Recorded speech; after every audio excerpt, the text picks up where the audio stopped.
Bem-vindos a mais um The Deep Dive. Hoje a gente vai se aprofundar em um assunto que é super importante, mas que pouca gente conhece. A tecnovigilância. Imaginem só, vocês compraram um celular novinho em folha, né? No começo está tudo funcionando perfeitamente. Aí com o tempo, a bateria começa a descarregar super rápido. O que você faz? Leva para assistência técnica para ver o que está acontecendo, certo? É a mesma coisa com os dispositivos médicos. É isso mesmo. A tecnovigilância é como se fosse essa assistência técnica, que garante que os produtos que a gente usa, tipo, desde um curativo simples até um marca-passo, sejam seguros e funcionem como deveriam. E para nos guiar nesse mundo, a gente tem a Expert Speaker aqui com a gente, Olá. que além de ser especialista na área, atua em organizações super importantes, como a ABNT e a ISO. Se preparem para desvendar os mistérios da tecnovigilância. É verdade. A tecnovigilância é um sistema essencial mesmo, principalmente porque, diferente do celular, os dispositivos médicos têm um impacto direto na nossa saúde, né? Verdade. E por falar em dispositivos médicos, o que exatamente entra nessa categoria? Acho que a maioria das pessoas nem imagina a variedade de produtos que a gente está falando. Pois é, a definição de dispositivo médico é bem abrangente. Ela inclui desde produtos simples, como curativos, bandagens, até equipamentos mais complexos, como marca-passos, tomógrafos. Tudo isso para garantir a nossa saúde e bem-estar. Entendi. Então, próteses, softwares de diagnóstico, até aqueles aparelhos usados em cirurgias, tudo isso se encaixa nessa categoria. Exatamente. A lista é enorme e impacta diversas áreas da saúde. E essa amplitude toda só mostra o quão importante é a tecnovigilância. Mas me diz uma coisa, por que a gente precisa da tecnovigilância se esses produtos já passam por testes rigorosos antes de serem vendidos? Ótima pergunta. É que, por mais completos que sejam os testes, a gente nunca consegue prever todas as situações, todas as variáveis que um dispositivo médico pode enfrentar no mundo real, né? Imagina o uso contínuo, a interação com outros medicamentos, as diferenças entre os pacientes, tudo isso pode influenciar. Ah, entendi. É como se os testes em laboratório fossem um ensaio e a vida real fosse o palco, onde os imprevistos podem acontecer. É uma ótima analogia. E a tecnovigilância atua como um olho atento nesse palco, garantindo que qualquer problema seja identificado e resolvido o mais rápido possível. E existem casos reais que mostram a importância dessa vigilância constante, tipo, na história. Com certeza. Um caso bem emblemático é o da talidomida. Era um medicamento usado lá na década de 50 para aliviar enjoo matinal em gestantes. Apesar de ter passado pelos testes, ele acabou causando má formação em milhares de bebês. Nossa, que tragédia.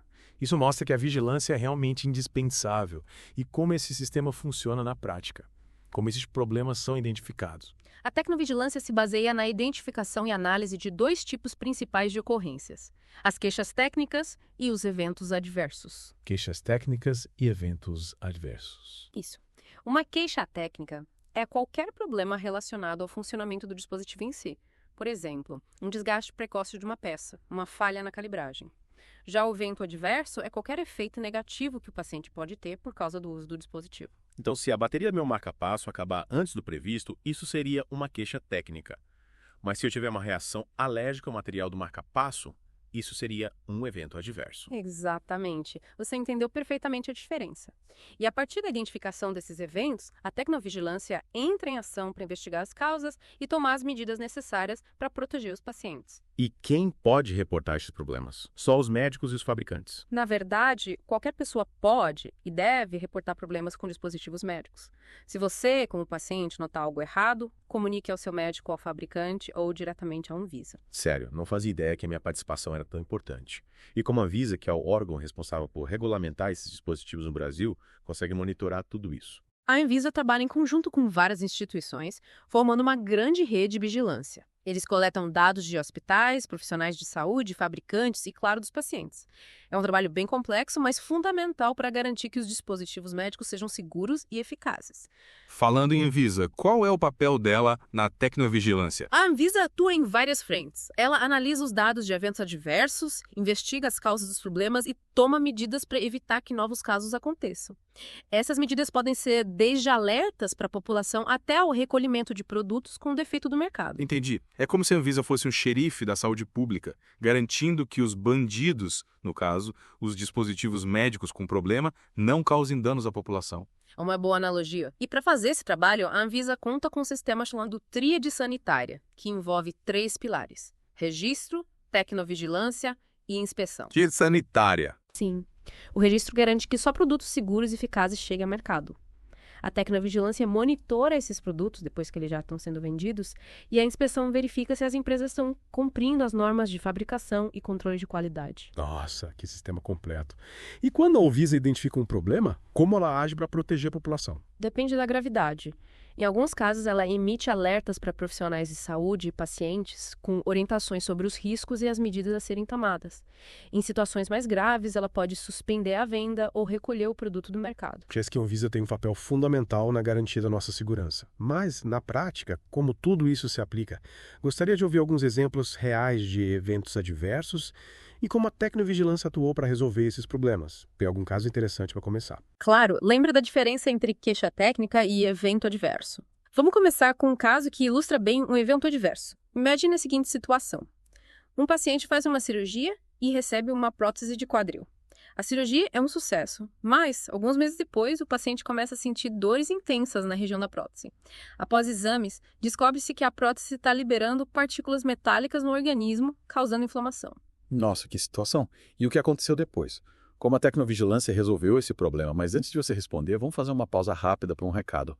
E já voltamos com a resposta e muito mais sobre a tecnovigilância. Combinado. Fiquem ligados que já voltamos para desvendar esse mistério. Então, antes da pausa, a gente estava falando daquele caso do paciente com a prótese de quadril. Lembra? Sim, lembra. A prótese estava liberando partículas metálicas no corpo do paciente, né? Fiquei curiosa para saber o que aconteceu depois. Pois é, a tecnovigilância entrou em ação para investigar o caso a fundo. Eles coletaram amostras da prótese, analisaram o histórico médico do paciente, fizeram testes para entender o que poderia ter causado a liberação das partículas. Um trabalho de detetive. E aí, descobriram o que causou o problema. Descobriram sim. Depois de uma investigação minuciosa, viram que o problema estava num lote específico da prótese.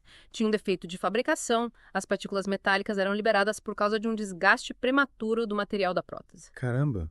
Quer dizer que outras pessoas também podem ter recebido essa prótese com defeito. Exatamente. E é aí que a tecnovigilância se mostra ainda mais importante. Com base na investigação, a Anvisa emitiu um alerta para todos os hospitais e clínicas, informando sobre o problema com aquele lote da prótese. Ufa! Ainda bem que conseguiram identificar o problema e tomar medidas para evitar que mais pacientes fossem infectados. Mas e os pacientes que já tinham recebido a prótese defeituosa? O que aconteceu com eles? Nesses casos, os médicos foram orientados a contatar os pacientes e monitorar a situação de perto. Em alguns casos, foi necessário fazer uma nova cirurgia para trocar a prótese defeituosa. Mas, felizmente, graças à rápida atuação da tecnovigilância, foi possível minimizar os danos à saúde dos pacientes. Nossa, que história! Realmente mostra como a tecnovigilância é importante na vida das pessoas. E me diz, além de problemas com próteses, a tecnovigilância já atua em outros casos para proteger os pacientes. Claro. A tecnovigilância abrange todos os tipos de dispositivos médicos. Teve um caso, por exemplo, de um lote de seringas que estava contaminado com bactérias. A Anvisa foi notificada e, depois da investigação, determinou o recolhimento do lote. Seringas contaminadas. Que perigo! Imagina o risco de infecção. Pois é, por isso é tão importante que qualquer pessoa que suspeite de algum problema com um dispositivo médico notifique a Anvisa. A sua observação pode ser crucial para evitar que um problema pequeno vire uma crise de saúde pública. Verdade. Mas e como a gente pode saber se um dispositivo médico está com problema? Quais sinais a gente deve ficar de olho? É importante sempre ler as instruções de uso do dispositivo e ficar atento a qualquer mudança no funcionamento ou qualquer reação no seu corpo. Por exemplo, se um aparelho começar a fazer um barulho estranho, superaquecer ou tiver algum mau contato, pode ser um sinal de problema. Se você tiver alguma reação alérgica, irritação na pele, qualquer efeito colateral depois de usar um dispositivo, é importante investigar a causa e avisar as autoridades. Entendi. É como se a gente fosse um fiscal da nossa própria saúde, observando e reportando qualquer coisa suspeita. Exatamente. A sua participação é fundamental para a tecnovigilância funcionar direito. Quanto mais gente engajada nesse processo, mais segura vai ser a utilização de dispositivos médicos e mais vidas a gente pode salvar. E como a gente pode se manter informado sobre os alertas e as ações da Anvisa? A Anvisa tem um site super completo com informações sobre a tecnovigilância, alertas, recolhimentos de produtos e muito mais. Você também pode se cadastrar para receber alertas por e-mail. E é importante conversar com seu médico sobre os dispositivos que você usa, tirar dúvidas, se manter atualizado. Ótima dica. Com certeza vou acessar o site da Anvisa e me cadastrar para receber os alertas. E me diz, todos os dispositivos médicos passam pelo mesmo processo de vigilância? Não. O nível de vigilância muda de acordo com o risco que o dispositivo apresenta. Dispositivos de alto risco, como marca-passos e stents, passam por um controle mais rigoroso do que dispositivos de baixo risco, como curativos e bandagens. Faz sentido. Um problema no marca-passo pode ter consequências muito mais graves do que um problema num curativo. Exatamente. E a Anvisa considera vários fatores para classificar o risco de um dispositivo. A finalidade, a forma de utilização, os materiais usados na fabricação, tudo isso entra na conta. Nossa, agora estou entendendo a complexidade da tecnovigilância. É um sistema inteligente e essencial para garantir a segurança dos pacientes. Mas e os fabricantes de dispositivos médicos? Qual o papel deles nesse processo? Os fabricantes têm um papel crucial na tecnovigilância. Eles são os responsáveis por desenvolver, fabricar e comercializar os dispositivos médicos e têm o dever de garantir que os produtos deles sejam seguros e eficazes. Mas e na prática? Como eles participam do sistema de tecnovigilância? Eles têm várias obrigações. Por exemplo, eles precisam implementar sistemas para coletar e analisar dados sobre eventos adversos relacionados aos produtos deles. Também precisam notificar a Anvisa sobre qualquer problema grave que seja identificado e tomar medidas para corrigir o problema, como fazer um recall de produtos defeituosos. Parece que os fabricantes têm uma grande responsabilidade. E como a Anvisa fiscaliza o trabalho deles? A Anvisa faz inspeções regulares nas empresas para verificar se elas estão cumprindo as normas de boas práticas de fabricação e os requisitos de tecnovigilância. Se tiver alguma irregularidade, a Anvisa pode aplicar sanções, como multas, e até suspender o alvará de funcionamento da empresa. Entendi. É um sistema bem completo, com a participação de vários atores, todos trabalhando juntos para garantir a segurança dos pacientes. Mas, além dos casos que a gente já mencionou, tem outros exemplos que mostram a importância da tecnovigilância. Vários. Mas um que me marcou bastante foi o caso de um desfibrilador cardíaco que tinha um defeito que podia impedir o funcionamento dele numa emergência. Graças à tecnovigilância, o problema foi identificado e a empresa fez um recall do produto. Muitas vidas foram salvas. Nossa, que importante. Realmente a tecnovigilância pode fazer a diferença entre a vida e a morte. E me diz, como os profissionais de saúde podem contribuir para a tecnovigilância? Os profissionais de saúde, como médicos, enfermeiros, técnicos, eles têm um papel fundamental na tecnovigilância. Eles estão em contato direto com os pacientes e com os dispositivos médicos. Por isso, eles estão na melhor posição para identificar e reportar problemas. E como eles fazem isso na prática? Tem algum procedimento específico? Sim. Eles precisam ficar atentos a qualquer sinal de que um dispositivo médico não está funcionando direito ou de que está causando algum efeito adverso no paciente.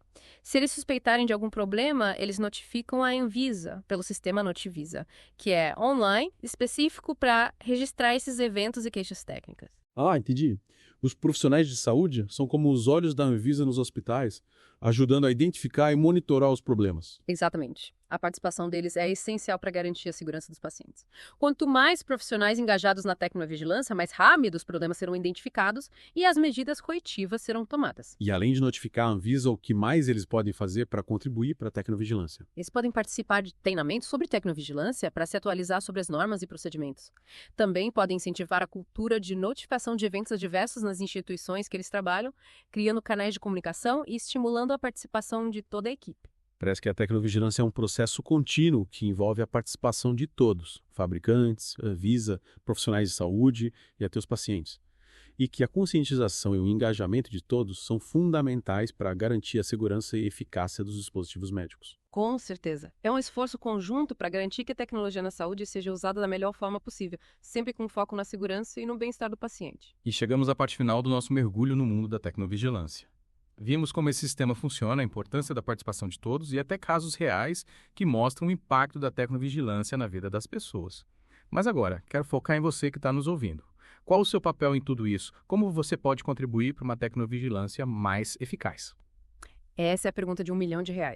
A tecnovigilância não depende só da Anvisa ou dos fabricantes, ela precisa da sua participação ativa. Se você usa algum dispositivo médico, seja um aparelho de pressão, uma bomba de insulina ou até um simples curativo, você tem um papel fundamental na segurança desse produto. Mas como assim? O que eu posso fazer? Eu não sou médico nem dinheiro. Você não precisa ser especialista para fazer a diferença. A sua experiência como paciente é valiosa. Se você sentir qualquer efeito inesperado, por menor que seja, ou achar que algo não está funcionando direito, anote tudo e reporte. Reportar para quem? E como eu faço isso? Você pode falar com seu médico, entrar em contato com o fabricante ou notificar diretamente a Anvisa. No site da agência tem um formulário online, bem fácil de preencher, o Notivisa. Lá você descreve o que aconteceu, informa qual é o dispositivo e pronto. Sua notificação entra no sistema e ajuda a Anvisa a monitorar a segurança dos produtos. É simples mesmo. Mas e se eu não tiver certeza que o que eu estou sentindo é realmente um efeito adverso? Devo notificar de qualquer jeito. É sempre melhor prevenir do que remediar. Se tiver qualquer dúvida, notifique. A Anvisa tem uma equipe técnica que vai analisar seu relato e tomar as medidas necessárias. Pode ser que o seu relato seja a peça que faltava para identificar um problema grave e proteger outras pessoas. Entendi. É como aquela história de que uma andorinha só não faz verão. Cada notificação, por mais simples que seja, contribui para um sistema de vigilância mais forte e eficaz. Exatamente. É um trabalho em equipe onde cada um de nós tem um papel importante a desempenhar. E além de notificar a Anvisa, o que mais eu posso fazer para me manter informado e contribuir para a tecnovigilância? Acompanhe as notícias sobre saúde, leia os alertas da Anvisa, converse com seu médico sobre os dispositivos que você usa. Compartilhe informações confiáveis com amigos e familiares, ajudando a espalhar a cultura da segurança do paciente. Lembre-se, a informação é a nossa melhor arma na luta por uma saúde mais segura e eficaz. É isso aí. Informação de qualidade e conscientização são essenciais para garantir a segurança do paciente e para a gente construir um sistema de saúde mais justo, eficaz e acessível para todos. Expert Speaker, muito obrigado por compartilhar com a gente tantos conhecimentos importantes. Aprendi muito hoje e tenho certeza que nossos ouvintes também. A tecnovigilância pode parecer um assunto complicado, mas no fundo é uma questão de cidadania e de cuidado com a saúde de todos. Foi um prazer participar desse mergulho com vocês. Espero que todos se sintam empoderados para agir e contribuir para uma saúde mais segura. E você que nos acompanhou até aqui, lembre-se, a tecnovigilância começa com você. Fique atento, informe-se e faça a sua parte. Até a próxima.